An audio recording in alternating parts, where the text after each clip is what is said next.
কলকাতা থেকে মাত্র 1 ঘন্টার দূরত্বে হুগলি জেলায় যে এত বড় একটা মন্দির রয়েছে তা কিন্তু আমাদের অনেকেরই অজানা। নমস্কার, আমি সহেলি। আজ চলে এসেছি একদিনে ঘুরে দেখার জন্য প্রাকৃতিক সৌন্দর্যে ভরা একটি ধর্মীয় স্থান, যা কিনা পশ্চিমবঙ্গের দ্বিতীয় বৃহত্তম মন্দিরের আখ্যাও পেয়েছে। কলকাতা থেকে মাত্র 1 ঘন্টার দূরত্বে কিভাবে এই মন্দিরে আসবেন, কিভাবে দর্শন করবেন, চলুন আজ দেখে নিই।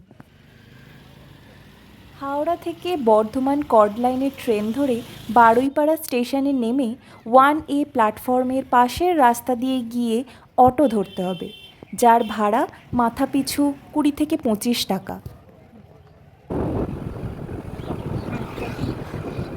স্টেশন রোড থেকে বেরিয়ে অটো বা নিজের প্রাইভেট গাড়ি করে সোজা চলে আসতে হবে বনমালীপুর চৌরাস্তা।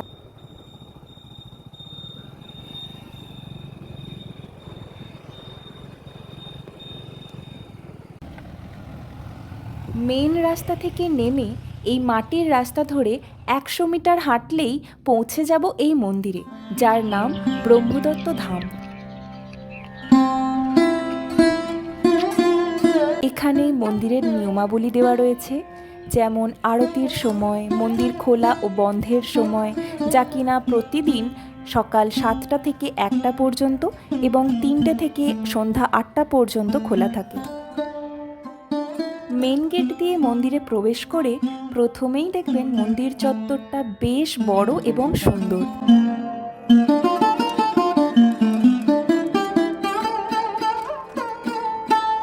মেন গেটের দুপাশে দুটি বড় স্তম্ভ দেখতে পাবেন, যেখানে প্রতিদিন সন্ধ্যায় কৃত্রিম প্রযুক্তির সাহায্যে 108টি প্রদীপ জ্বালানোর ব্যবস্থা করা রয়েছে।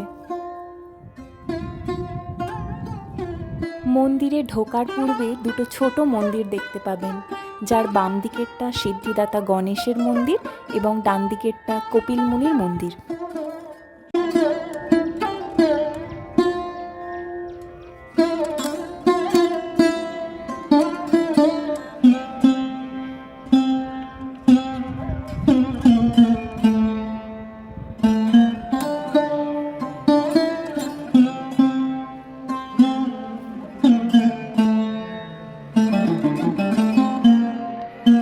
মন্দিরে প্রবেশের পরই এই কুবের দেবতার দর্শন পাবেন। আর এই মূল মন্দিরের কেন্দ্রে রয়েছে ব্রহ্মা বিষ্ণু মহেশ্বরের মিলিত বিগ্রহ, অর্থাৎ একটা শরীরের মধ্যেই ব্রহ্মা বিষ্ণু মহেশ্বর একত্রে বিরাজমান। এই সম্পূর্ণ বিগ্রহটি পুরোটাই শ্বেত পাথরের তৈরি, যার ওজন আনুমানিক 350 কেজি।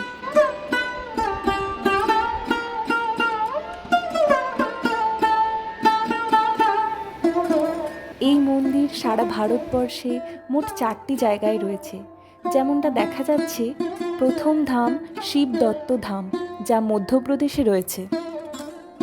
দ্বিতীয় ধাম অনুসুয়া দত্ত ধাম, যা কন্যাকুমারীতে রয়েছে। তৃতীয় ব্রহ্মদত্ত ধাম, যা কলকাতা তথা হুগলিতে রয়েছে, অর্থাৎ যেখানে আমরা এখন আছি। আর চতুর্থ ধাম অত্রি দত্ত ধাম, যা উত্তরাখণ্ডে রয়েছে। বিগ্রহ দর্শন করে বাম দিকের সিঁড়ি দিয়ে নেমে এসে আপনারা একটি শিব মন্দির দেখতে পাবেন।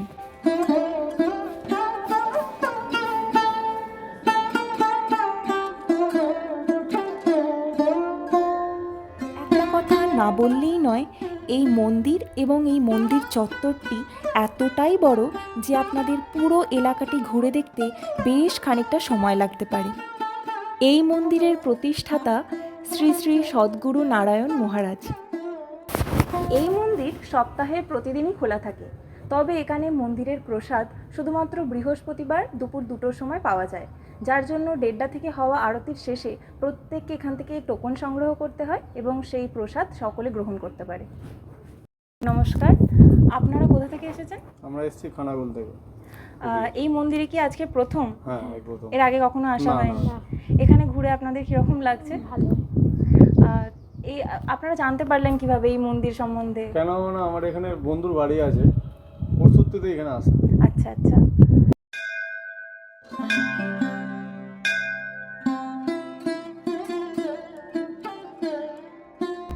গুরুত্বপূর্ণ বিষয় হলো এই যে ব্রহ্মদত্ত ধামের চূড়াটি দেখা যাচ্ছে, এই চূড়াটি এমনভাবে অ্যাঙ্গেল করে বানানো যার ছায়া কোনো দিকে পড়ে না।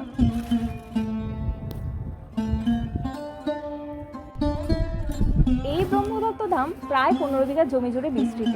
2015 সালে এই মন্দিরের কাজ শুরু করা হয়, এখনও যার কিছু কিছু কাজ চলছে।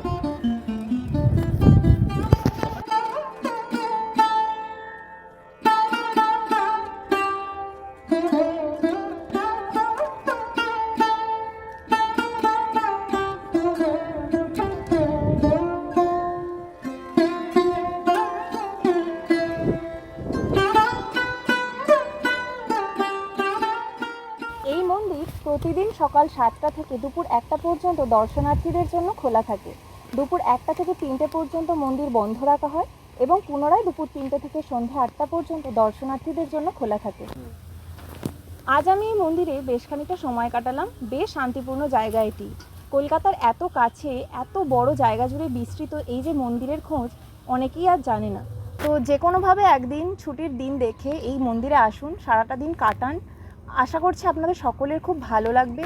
প্রকৃতির মাঝে এই যে এত বড় জায়গা জুড়ে এই মন্দির বিস্তৃত, আমি হলপ করে বলতে পারি আমাদের আশেপাশে বেশ বহুদূর অবধি এরকম কোনো মন্দির নেই।